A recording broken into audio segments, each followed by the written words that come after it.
So this is the one and only Jesse Martinez. We're here for him tonight. All right, I can't thank you enough for being here. I've talked in front of people 1,000 times,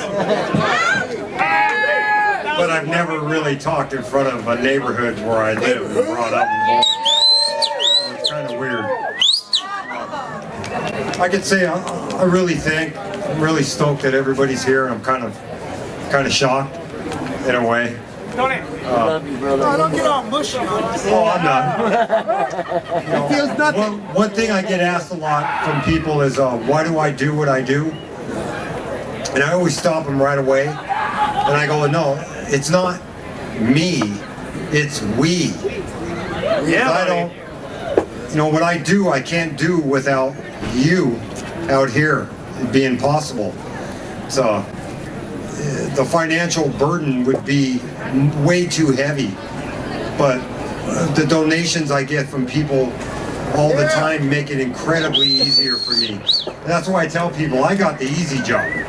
I get up at 4, I get to the park by 5:30, and what I do is just to ensure that we have a next generation of Dogtown kids who know where they're from, Venice. The one person I should always thank is Jeff Ho and Zephyr.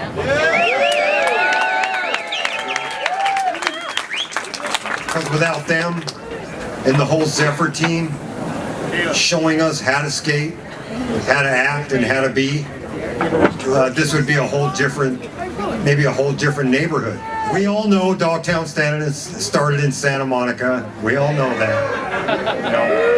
Let's not go there. Let's not go there. We know that.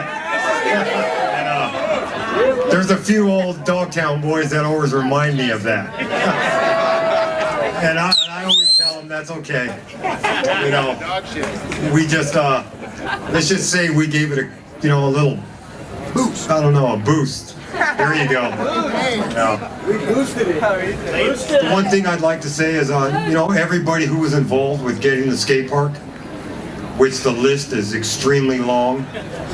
You know, I could go Melanie, Juice Magazine, Lauren, Wiley, Jerry Lewis. Of course I was going to say Jerry. It just, all of Venice got together, and what did it take? 28 years to get it? Which a lot of people don't know. It took nearly 3 decades to get that park. One of the main reasons why I started cleaning it was the day after the grand opening, I came back to the park the next morning and I noticed that nobody was there to clean it. So I was like, somebody's got to clean it. So I ran to Home Depot, bought some brooms and bought some dustpans, and that started everything. And so here we are 10 years later. An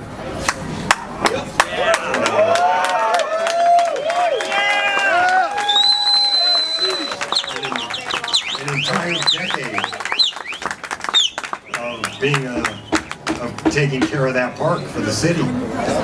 You know, and I wish circumstances were different right now between me and the city. And that's one thing I know I'm probably never going to change. But the support I get from the community of Venice and everybody outside of Venice is the reason I keep going. And I really don't.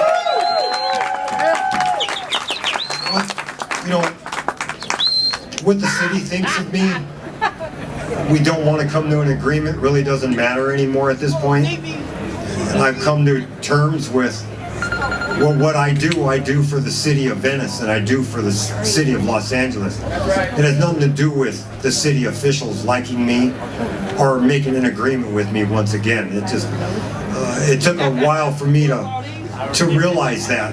I was really bitter and mad for years. But then maybe just the last 2 years, maybe less, I finally come to terms of what I do out there and why I do it. And I accept that I can continue doing what I do without the support of the city. Because I got the support of the skate community, and most important, the support of Venice, which matters.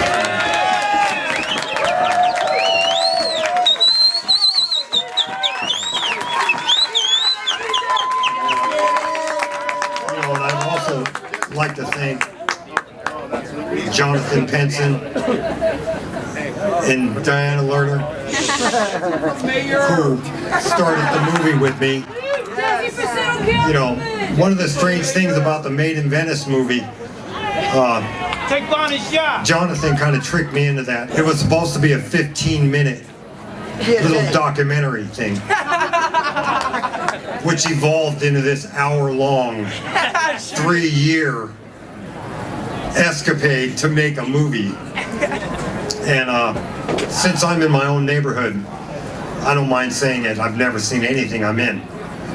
And I've never saw this either. And I'll probably go outside as soon as it starts. It has nothing to do with... I hear the movie's really good though. So I have seen the end where I shake hands with Jay Adams at the end, which is a very fitting end to the guy who... Jay Adams is the one who actually completely turned everything around for me. What I was doing one day, I was sleeping on top of Venice High at one point. And On top of Venice High? it was a great place to sleep. I had a heater vent blowing hot air on me, and I was sneaking into the cafeteria every night. So I was getting chocolate milk and hot dogs. And that morning, I got up, I skated the Venice Banks for a few minutes, and then I'm never proud of this little part, but you know, if anybody from Venice knows, you do what you do sometimes to survive.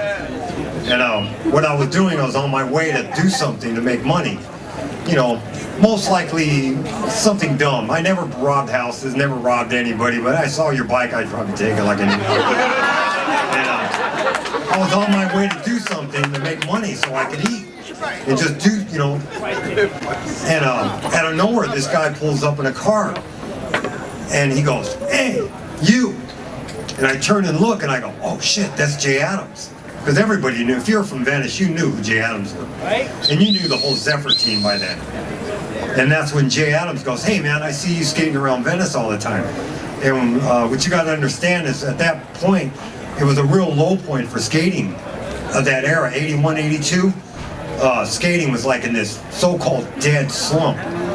And Jay goes, "Hey man, I see you skating all the time at the beach." And I go, "Yeah man." And then his buddy, somebody was with him, they go, "Hey, don't you know skating's dead?" And I go, "Oh, nobody told me." I just go, "I didn't know, I just keep skating." And so Jay goes, "Hey, you want to go skate?" And I was like, "Yeah." Kind of just shocked that he asked me, and you know, that day is like a video in my mind. Going with him to Playa del Rey and skating a ramp with Mark Vicelli, another Dogtown guy, and I met Tony Alva, I met a few other guys, and it was like a, you know, if you're a skateboarder, that was like a day you'll never forget. You're like, shit, I'm with Jay Adams in his car, hanging out with Jay Adams. I suck, but I'm hanging out with him. So, I mean, Never sucked, Jess. no, I sucked. And that day was, Bullshit. everything I heard about Jay Adams was true. Because that day he almost got me put in jail. I got chased by 12 guys, had to swim across Bologna Creek. I thought Jay had left me. Well, he did leave me. And then, but when I got to the other side of Bologna Creek, there he was, in his car, and he goes, "I knew you would swim across." I go, "How did you know those 12 guys weren't going to catch me?" He goes, you look fast. So, Oh my God. so after that, he goes, "Let's go to the liquor store." And I thought, okay, the madness is over. So we walk in the liquor store, and as we're walking out, he's all, "Grab that gallon of vodka and run." So this is Jay Adams telling you. And I was pretty dumb back then, so I did that. And now I'm being chased again. And now Jay Adams is gone again. But I'm running with a gallon of vodka. And a couple blocks later, Jay finds me, and he's like, "Get in!" And the one thing, we're in the car, right? We got this gallon of vodka. I don't even drink. Obviously, he did because he opened it and took a guzzle. And then and I'll never forget it because he turns to me and he goes, "Man, you would have been perfect for the Zephyr team in Dogtown. You missed everything." Right? Because at that point, skating was dead as hell. And I was like, "Oh, that's okay. I don't care if it's dead." Years went by, and it's sort of an adventure getting to that point, you know. But I missed one part is the next day, you know, there were no cell phones then. So Jay goes, "Hey, where do you live?" And I go, "Where do you live?" And he goes, "I live right over here off Sentinella in Venice with my mom." And I go, "Okay, cool." He goes, "Yeah, I want to introduce you to somebody tomorrow. Come by here in the morning." I said, "Okay." So I get up in the morning, I skate there, because it wasn't far from Venice High School, my house. And I skate to Jay's house, and, you know, and he's in his room, and his mom's there, and I'm like, total shock that I'm in Jay's house, right? The legend. So I'm like, "Brad," and he goes, "Come on, let's go." I go, "Where are we going?" He goes, "I want you to meet somebody." So he drives me to Natural Progression, an old surfboard shop off of Colorado. And he goes, "Yeah, I want you to meet this guy." So we walk in this little tiny room, and there's this very big man in overalls, covered in dust. And I see all these skateboards on the wall, on the thing, and I'm thinking, "Wow, who is this guy?" I knew who Jeff Ho was, but somehow I didn't know who Skip Emblem was. But then that's when Jay goes, "This is Skip Emblem. He's the owner of Santa Monica Airlines, and you ride for him now." And I was thinking to myself, who rides for him? You're not talking to me. I go, who's behind me? You know?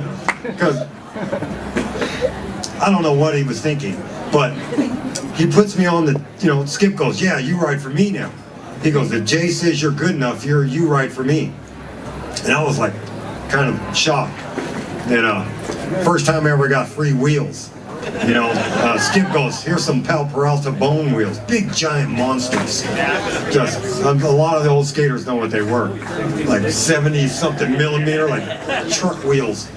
And then a few minutes later, this white kid walked in, and he goes, "Yeah, this is Nodis, your teammate."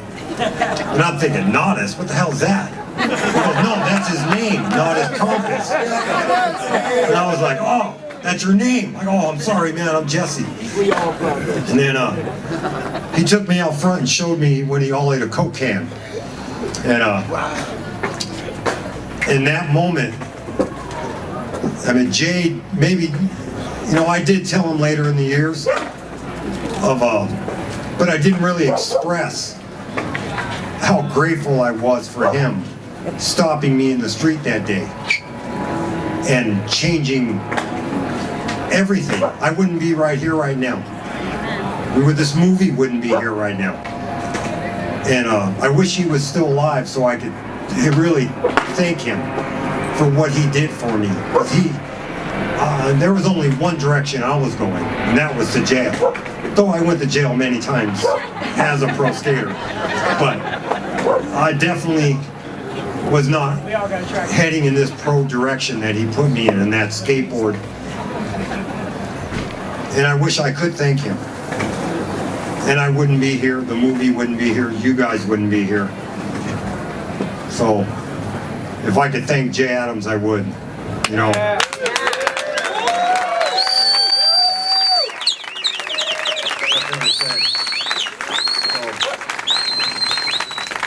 I think I've set it up, so I'll let you watch the movie now. Thank you, Jonathan. Give it up for Jesse.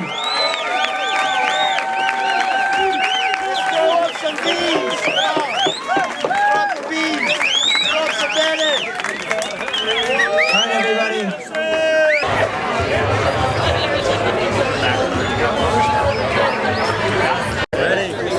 Hussoy, donating.